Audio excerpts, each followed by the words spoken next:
चिट्ठी को गृह मंत्री, एक चिट्ठी लिखेंगे गृह मंत्री को?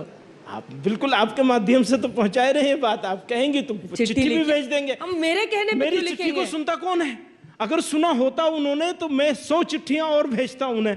मुझे इन्वायरमेंट के बारे में भी बात करनी है, मुझे बेरोजगारी के बारे में भी बात करनी है। उसका तो मौका ही नहीं है किसी मुसलमान को इत्तेफाक से।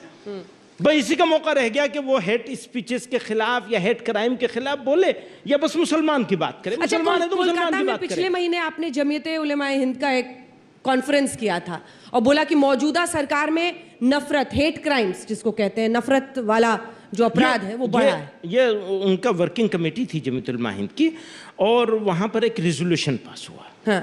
और उस रेजोल्यूशन में ये कहा गया है कि मुल्क में हेट क्राइम भी बढ़ गए हैं और हेट क्राइम को काउंटर करने की जो जिम्मेदार एजेंसियां या जिम्मेदार लोग हैं उन्होंने आंखें मूंद ली हैं, आंख बंद करके बैठ गए।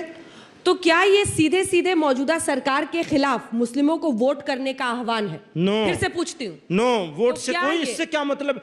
अगर कोई रियलिटी होगी, अच्छा एक आप इस रियलिटी को मान रही हैं या नहीं मान रही हैं कि एक्शन नहीं हो रहा है, पहले आप बताइए मुझे। नहीं, अभी तक जो कार्रवाई वहां होनी अंजना है जी, ना तौकीर रजा के खिलाफ हुई है ना हरिद्वार में आयोजकों के खिलाफ अंजना जी, अगर दोनों जगह में नहीं हुआ। तौकीर रजा के किस्से को 3 दिन हुए हैं, 4 दिन हुए हैं, और उसके किस्से को महीना हो रहा है, तो वो अगर हो जाता तो इनकी हिम्मत ही नहीं होती कुछ करने की। आप समझिए, पर ये तो योगी मुल्क को सरकार कहां ने ले साफ जा कर रहे दिया है हैं, ना मुल्क सर। को कहां ले जा रहे हैं? 80% बनाम 20% की लड़ाई है, वो तो चुनाव में क्लैरिटी से बोल रहे हैं। क्या आप उस क्लैरिटी से बोलने को तैयार हैं? क्या यही कि आप जो ये हेट क्राइम या मौजूदा सरकार इनएक्शन में है, नहीं कर रही है कुछ, तो बीजेपी के खिलाफ मुसलमानों वोट दो? बिल्कुल भी नहीं। मैं तो कहता हूं मुसलमानों को जहां जो सही लगे उसके साथ जाना चाहिए।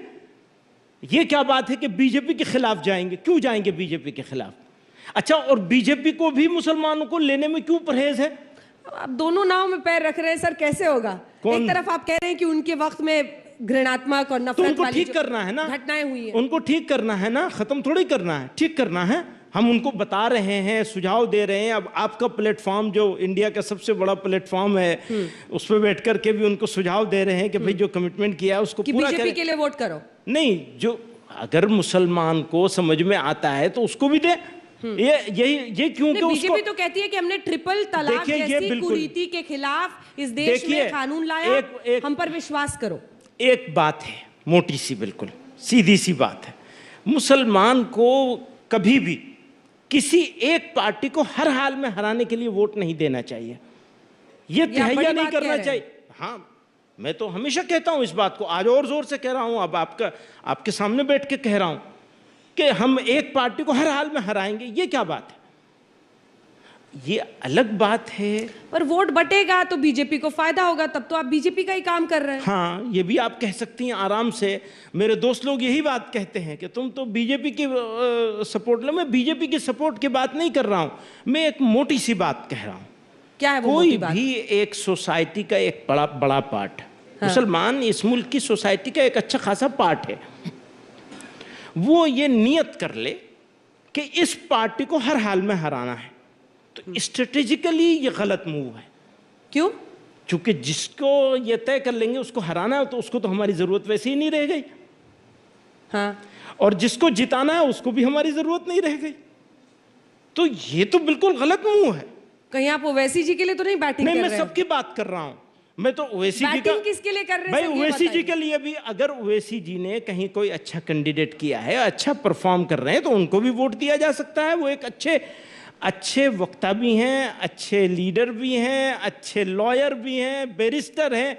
ये अलग बात है कि उनकी बहुत सारी बातों से और उनके बहुत सारे तरीक़ों से असहमति है, लेकिन हम ये भी जानते हैं कि पाकिस्तान की सरजमीन पर जाकर ऐसे ही किसी चैनल पर उन्होंने भारत के लिए जितनी शानदार बातें कहीं, वो भी तारीफ किए जाने के काबिल हैं। तो उनको मैं उन्हीं की जगह पे रखता हूँ। देखिए सर, कुछ समझाइए। एक सेकंड, थोड़ा सा समझाइए। अब आपने बड़ा कंफ्यूज कर दिया लोगों को। एक सेकंड, बीजेपी सरकार में है, सरकार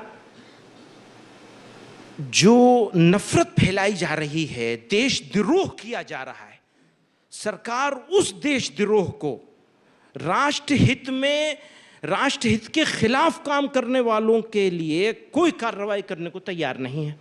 मैं इसका विरोध करूंगा, लेकिन मैं टोटल विरोध कैसे कर सकता हूं? कोई अच्छा काम भी कर सकता है। यही मेरा ओवैसी योगी साहब जी के अच्छा बारे काम में। भी कर रहे हैं। ऑफ कोर्स सारे काम गलत कैसे हो सकते योगी हैं? जी की भी वकालत कर रहे हैं, ओवैसी जी की भी कर रहे हैं एक हद तक। एक मुश्किल ये अखिलेश है, जी, अखिलेश आप लोगों ने, सॉरी मतलब आपसे मुराद आप नहीं है ना, आपका चैनल है, लोगों ने आज के जमाने में ऐसा कर लिया है कि या तो टोटल विरोधी होंगे या टोटल सपोर्टर होंगे। सरेंडर कर दो, पार्टी में आ जाओ, ओवैसी साहब की पार्टी में चले जाओ, बस उनके प्रवक्ता बन जाओ। कोई भी आदमी, मैं हूं, मैं दो काम मुझसे अच्छे भी होते हैं, दो काम में गलती भी होती है, भूल भी होती है, गलत भी होता हूं। आपका काम क्या है? आप मुझे टोटल निगेट करते हैं। हाँ। या आपका ये काम है कि भाई ये दो काम तुम्हारे ठीक है, लेकिन ये दो कामों को ठीक करो। बात आपने पते की है सर, लेकिन वोट दो जगह नहीं दे सकते। वोट दो जगह नहीं दे सकते, वोट तो एक ही जगह देना पड़ता है। हाँ ठीक है। तो आप मुझसे पूछेंगी कि मुसलमान को बीजेपी को हराना चाहिए, हर हाल में हराने के लिए इकट्ठा हो जाना चाहिए।